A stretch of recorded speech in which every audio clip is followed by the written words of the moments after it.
പോയാൽ പോരാ, വചനം പറഞ്ഞ് നമ്മൾ ബലപ്പെടണം. നോക്കിക്കേ, രോഗം മാറുമെന്ന് നമ്മൾ വിശ്വസിക്കുന്നുണ്ട്, എന്ത് ചെയ്യുന്നുണ്ട്, പക്ഷെ നമ്മൾ അതിൻ്റെ ആക്ഷനിലേക്ക് നമ്മൾ വരുന്നില്ല.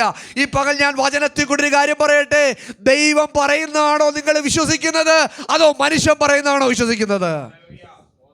ഈ ചോദ്യം നമ്മൾ എപ്പോഴും നമ്മുടെ ഉള്ളിൽ വേണം കേട്ടോ. ദൈവം പറയുന്നതാണോ നമ്മൾ വിശ്വസിക്കുന്നത്, മനുഷ്യൻ പറയുന്നതാണോ വിശ്വസിക്കുന്നത്? ശരിയാ, ചില പ്രതികൂല സാഹചര്യങ്ങളിൽ കൂടെ ദൈവം നമ്മളെ കടത്തിവിടും. ദൈവത്തിൻ്റെ ഭക്തന്മാരെ എവിടെല്ലാം കടത്തും. ഹിസ്കിയാവിനെ കുറിച്ച് നമ്മൾ വായിക്കുന്നു.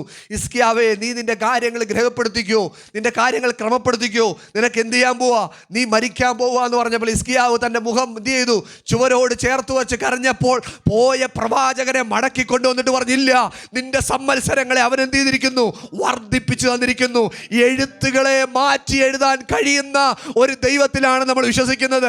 കഴിയത്തില്ലെന്ന് സീൽ ചെയ്ത് എഴുതി വെച്ചിരിക്കുന്ന പേപ്പറാണെങ്കിൽ അതിനെ ആത്മാവിൽ കീറിക്കളഞ്ഞിട്ട് ദൈവത്തിന് അതിൻ്റെ മേൽ പ്രവർത്തിക്കാനായിട്ട് പറ്റും. നിന്റെ ദൈവം ആരാണെന്നുള്ള ബോധ്യം നിന്നെ ഭരിച്ചിരിക്കണം. ഹല്ലേലൂയ.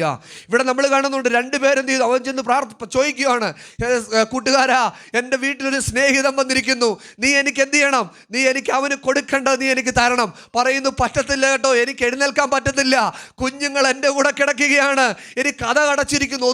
ഒത്തിരി ഒഴിവുകഴികൾ പറയും, ഒത്തിരി എക്സ്ക്യൂസുകൾ പറയുക. പക്ഷേ അവിടെ മനസ്സിലാക്കിയ ഒരു അർത്ഥം എന്തോന്നറിയാവോ, വീണ്ടും വീണ്ടും വീണ്ടും ചോദിക്കണമെന്നുള്ളത് ഇരിക്കുമ്പോൾ തന്നെ അകത്ത് കിടക്കുന്ന സ്നേഹിതൻ ഒരു പ്രാവശ്യം പോലും പറഞ്ഞില്ല എൻ്റെ കയ്യിൽ ഇല്ല എന്ന് പറഞ്ഞിട്ടില്ല. അയ്യോ, ഞാൻ പറഞ്ഞ കേൾക്കുന്നുണ്ടോ? വീണ്ടും വീണ്ടും ചോദിക്കണം. ശരിയാ, മുട്ടുവീൻ എന്നാൽ തുറക്കും, യാചിപ്പീൻ നിങ്ങൾ കണ്ടെത്തും, അന്വേഷിപ്പീൻ കണ്ടെത്തും. നമ്മൾ വചനത്തിൽ കാണുന്നുണ്ടല്ലേ, മുട്ടിയാലും അന്വേഷിക്കാനും യാചിക്കാനും ഒക്കെ നമ്മൾ കാണുന്നു. ഇവിടുത്തെ സ്നേഹിതന്റെ പ്രത്യേകത അറിയോ, ഒരു പ്രാവശ്യം പോലും അവൻ പറഞ്ഞില്ല എൻ്റെ കയ്യിൽ ഇല്ല എന്ന് ഉത്തരം പറഞ്ഞിട്ടില്ല. പ്രിയരേ, നിങ്ങൾ ഇന്ന് പല ചോദ്യങ്ങളുടെ മുഴിയിൽ പ്രാർത്ഥനയുടെ മുമ്പിൽ ദൈവസന്നിധിയിലായിരിക്കുക. അത് കഴിയത്തില്ലെന്ന് അവൻ എപ്പോഴേലും പറഞ്ഞിട്ടുണ്ടോ? അവൻ്റെ അതിനുള്ള ഉപാധി ഇല്ലെന്ന് പറഞ്ഞിട്ടുണ്ടോ? ഇല്ല. അവൻ പറയാതിരിക്കുന്നിടത്തോളം കാലം ആഗ്രഹമുള്ളവനെ പോലെ അത് ലഭിക്കുമെന്ന വിശ്വാസത്തോടെ നമ്മൾ എന്ത് ചെയ്യണമെന്നറിയോ, അവൻ്റെ സന്നിധിയിൽ വീണ്ടും വീണ്ടും വീണ്ടും നമ്മൾ പ്രാർത്ഥിച്ചുകൊണ്ടേയിരിക്കണം. ഹല്ലേലൂയ. അപ്പോൾ അവൻ്റെ അതിൽ സങ്കീർത്തനക്കാരൻ പറയുന്നു, അവനെന്ത് ചെയ്തിരിക്കുന്നു, എൻ്റെ കണ്ണുനീരിനെ തുരുത്തിയിലാക്കി വെച്ചിരിക്കുന്നു.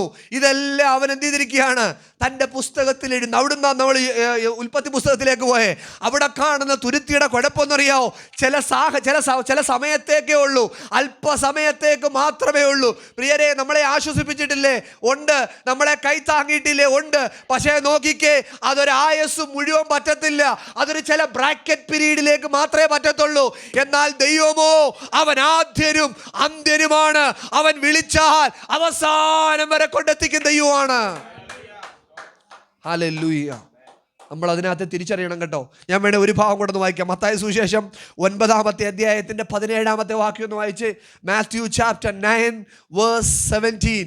9-ാമത്തെ അധ്യായത്തിൻ്റെ 17-ാമത്തെ വാക്യം ഒന്ന് വായിച്ചാട്ടെ. പുതുവീഞ്ഞ് പഴയ തുരുത്തിയിൽ പകരുമാറില്ല, പകർന്നാൽ ഇവിടെ പറഞ്ഞിരിക്കുന്നത് കണ്ടോ, ഒരു പഴയ തുരുത്തിയിൽ അവൻ എന്ത് ചെയ്യത്തില്ല, പുതിയ വീഞ്ഞ് പകരത്തില്ല. കാരണം അതുകൊണ്ട് ഓർത്തോണേ, എപ്പോഴും ഒരു പുതിയ ഹൃദയത്തിനുള്ളിൽ മാത്രമേ ദൈവത്തിൻ്റെ പുതുതിനെ എന്ത് ചെയ്യാൻ പറ്റത്തുള്ളൂ, പകരാനായിട്ട് പറ്റത്തുള്ളൂ. നമ്മൾ വായിക്കുന്നുണ്ട്. എഹെസ്കേൽ പുസ്തകത്തിലേക്കൊന്ന് വരാമോ? എഹെസ്കേലിൻ്റെ പുസ്തകം 36-ാമത്തെ അധ്യായത്തിൻ്റെ 26-ാമത്തെ വാക്യം. ബുക്ക് ഓഫ് എസെക്കിയേൽ ചാപ്റ്റർ 36:26 ഒന്ന് വായിച്ചാട്ടെ. ഞാൻ നിങ്ങൾക്ക് പുതിയൊരു ഹൃദയം തരും. കണ്ടോ? അപ്പോൾ ഇവിടെ പറഞ്ഞിരിക്കുന്നത് എന്തോന്നറിയാവോ, അവനൊരു പുതിയ ഹൃദയം തരുന്നതാ. ഒരു മനുഷ്യനായ നമ്മൾ രക്ഷയിലേക്ക് കടന്നു വന്നതിന് ശേഷം ദൈവം നമ്മുടെ ജീവിതത്തിൽ എന്തെല്ലാം തന്നു? പുതിയ മനുഷ്യനാക്കി, പുതിയ ആത്മാവിനെ തന്നു, പുതിയ ഹൃദയം തന്നു.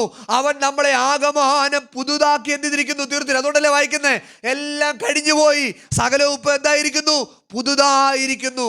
അതുകൊണ്ട് ഓരോ ദിവസം കഴിയും തോറും ഒരു പുതുക്കത്തിൻ്റെ അനുഭവത്തിലേക്ക് വേണം നമ്മൾ വരാൻ. ഹല്ലേലൂയ. നമ്മുടെ ലൈഫ് എപ്പോഴും എങ്ങനെയുള്ള ലൈഫ് ആയിരിക്കണം എന്നറിയാവോ? കർത്താവിൻ്റെ ആ എൻകറേജ്മെൻറ്റിൽ നിറഞ്ഞിരിക്കുന്ന ഒരു ലൈഫ് ആയിരിക്കണം. അല്ലെങ്കിൽ എന്ത് പറ്റുന്നറിയാം, എന്തെങ്കിലും ഒരു സാഹചര്യം വന്നു കഴിയുമ്പോൾ അത് നമ്മളെ ഡിപ്രഷനിലേക്ക് കൊണ്ടുപോകാനായിട്ടുള്ള എല്ലാ സാധ്യതയുണ്ട്. നമ്മളെ കഴിയത്തില്ല, എൻ്റെ കാര്യം ഇതുവരെ കഴിഞ്ഞു, ഫുൾ സ്റ്റോപ്പാണ്. നോക്കിയേ, ഫുൾ സ്റ്റോപ്പ് അല്ല കേട്ടോ, അതിനെ ഒരു കോമയാക്കി മാറ്റി തുടർന്ന് എഴുതാനായിട്ട് കഴിയുന്ന ഒരു ദൈവമാണ് നമ്മുടെ ദൈവം എന്ന് മറന്നുപോകല്ലേ. മനുഷ്യന് ചെയ്യാൻ പറ്റുന്ന ലാസ്റ്റ് ഒരു ഫുൾ സ്റ്റോപ്പ് കൊണ്ട് അവസാനിപ്പിക്കുകയാണ്. എന്നാൽ അതിനെ അടുത്ത സെന്റൻസിലേക്ക് ആക്കി എഴുതാൻ എൻ്റെ ദൈവത്തിന് പറ്റും. കാരണം നിന്റെ കരം എത്ര ഭയങ്കരമായിരിക്കുന്നു ഞങ്ങൾക്ക് വേണ്ടി. ഹല്ലേലൂയ. അപ്പൊ ഇവിടെ പറഞ്ഞിരിക്കുന്ന തുരുത്തി ഏതാണെന്നറിയാവോ? ഒരു പുതിയ ഹൃദയമാക്കിയിരിക്കുന്നു. പ്രിയരെ, ദൈവത്തിൽ നമ്മൾ എന്തെങ്കിലും പ്രതീക്ഷിക്കുന്നെങ്കിൽ നമ്മുടെ ഹൃദയത്തിനൊരു രൂപാന്തരം ആവശ്യമാണ്. നമ്മുടെ ഹൃദയം ഒരു പുതുക്കപ്പെട്ട ഹൃദയമായിരിക്കണം. കഴിഞ്ഞ വർഷം നമ്മൾ പറഞ്ഞിരുന്ന പോലെ ഇരിക്കൽ കേട്ടോ, വർഷത്തിന്റെ അവസാനം പറഞ്ഞു തീരുകയല്ല. ഈ വർഷം അവസാനിക്കുന്നതിന് മുന്നേ പറയണം, അതെ, അവൻ എൻ്റെ നിലവിളിയുടെ ശബ്ദം കേട്ടിരിക്കുന്നു, അവൻ അവൻ്റെ മറുപടി എന്നെ കാണിച്ചിരിക്കുന്നു. എൻ്റെ ദൈവമോ, എനിക്ക് സകലരുടെയും മുമ്പിൽ എന്നെ അവൻ നിന്ദയാക്കി തീർക്കാതെ എൻ്റെ തല ഉയർത്തുമാറാക്കി തീർത്തിരിക്കുന്നു. ഹല്ലേലൂയ. പ്രാർത്ഥിച്ചാൽ ഉറപ്പായിട്ടും ഒരു ഉത്തരവുണ്ട് കേട്ടോ. അതിന് നമ്മൾ ഭാരപ്പെടേണ്ട ആവശ്യമില്ല. ഉറപ്പായിട്ടും അത് എന്തെങ്കിലും ഒരു കാര്യത്തിൽ എക്സൈറ്റ് ചെയ്ത് നമ്മൾ എക്സൈറ്റ്മെൻറ്റിലേക്ക് നമ്മൾ പറയുകയല്ല. പ്രാർത്ഥനയുടെ ഉത്തരമാണ് ഇന്ന് പകലിൽ നമ്മുടെ വിശ്വാസം നഷ്ടപ്പെട്ടു പോലും പോകാതെ നമ്മളിവിടെ ആയിരിക്കുന്നത്. ഹല്ലേലൂയ. വേദപുസ്തകത്തിൽ മറ്റൊരു തുരുത്തിയെക്കുറിച്ച് പറയുന്നുണ്ട്. അതാ നമ്മൾ വായിക്കണം. 119 സങ്കീർത്തനത്തിൻ്റെ 83 വാക്യം വായിക്കണം. ഇതുവരെയുള്ള എല്ലാ തുരുത്തിയിൽ നിന്നും അല്പം വ്യത്യാസമാണ് അത്.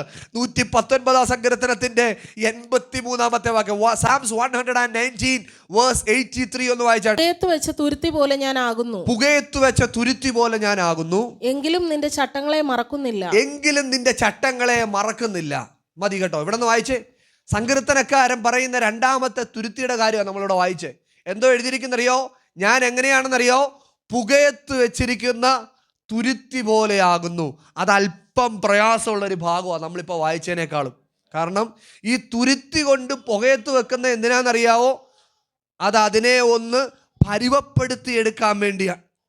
നിങ്ങൾ കണ്ടോണ്ടെന്ന് അറിയത്തില്ല, നാട്ടിലൊക്കെ, ഞങ്ങളുടെ നാട്ടിലൊക്കെ ഈ പുളിയൊക്കെ ഉള്ള സ്ഥലം, മമ്മിയുടെയൊക്കെ വീട്ടിൽ, അവിടെ ഈ പുളി ഉണങ്ങാൻ വേണ്ടി അടുപ്പിൻ്റെ മുകളിൽ ഒരു ചേരാന്ന് പറയും, ഒരു സാധനം കെട്ടി അതിൻ്റെ മുകളിലിട്ടിട്ട് ഈ പുളിയെ എന്തോ ചെയ്യും, നന്നായിട്ട് ഉണക്കിയെടുക്കും. പച്ച ഉള്ളിയെല്ലാം കൂടെ കൊണ്ട് വിറ്റ് കഴിഞ്ഞാൽ അതിനൊന്നും കിട്ടത്തില്ല. ഉണക്കിയെടുത്തിട്ട് അതിനെ എന്ത് ചെയ്യുക?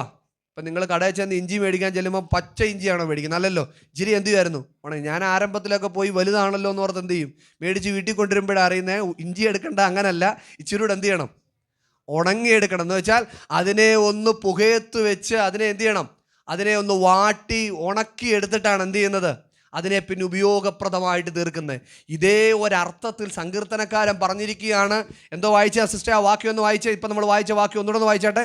പുകയത്ത് വെച്ച തുരുത്തി പോലെ ഞാൻ ആകുന്നു. പ്രിയരെ, ചില ഞെരുക്കുന്ന അല്ലെങ്കിൽ വേദനിപ്പിക്കുന്ന, വീർപ്പ് മുട്ടിക്കുന്ന, നീറുന്ന ചില അനുഭവങ്ങളിൽ കൂടെ ദൈവം നമ്മളെ വെച്ചിരിക്കുന്നത് എന്തിനാണെന്നറിയാവോ? ഈ തുരുത്തിയെ അവന് ഇനി അനേകരുടെ തീന്മേശയിലേക്ക് കൊണ്ടുപോകാനായിട്ടുണ്ട്.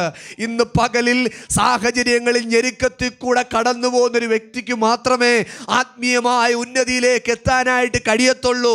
നിന്നെ ഇങ്ങനെ പരുവപ്പെടുത്തി മാത്രമേ ദൈവത്തിനൊരു തീന്മേശയിലേക്ക് എത്താൻ പറ്റത്തുള്ളൂ. അതുകൊണ്ട് ആ സങ്കീർത്തനക്കാരൻ പറഞ്ഞ്, എൻ്റെ തുരുത്തി എങ്ങനെയാണെന്നറിയാവോ? പുകയത്ത് വെച്ച പോലെ ഇരിക്കുന്നേ. ഞാൻ വല്ലാതെ നീറിയിരിക്കുകയാണ്, വല്ലാതെ മുറുങ്ങിയിരിക്കുന്ന ഒരു അവസ്ഥയിലാണ്, തകർന്നിരിക്കുന്ന ഒരവസ്ഥയാണ്. കുഴപ്പമില്ല കേട്ടോ, ഇത് അധിക നേരത്തേക്കില്ല. ഇതിനെ അവൻ തീന്മേശയിലേക്ക് കൊണ്ടുപോകുന്ന ദിവസമുണ്ട്. ഹല്ലേലൂയ. അപ്പൊ ഈ തുരുത്തിയെ എന്ത് ചെയ്യുവാന്നറിയാവോ? ഇതിനെ പരുവപ്പെടുത്തി എടുത്തിട്ടാണ് വിളമ്പാൻ വേണ്ടി എന്ത് ചെയ്യുന്നത്, കൊണ്ടുപോകുന്നത്. ഇത് സങ്കീർത്തനക്കാരൻ പറഞ്ഞിരിക്കുന്ന ഒരു ഭാഗമാണ്.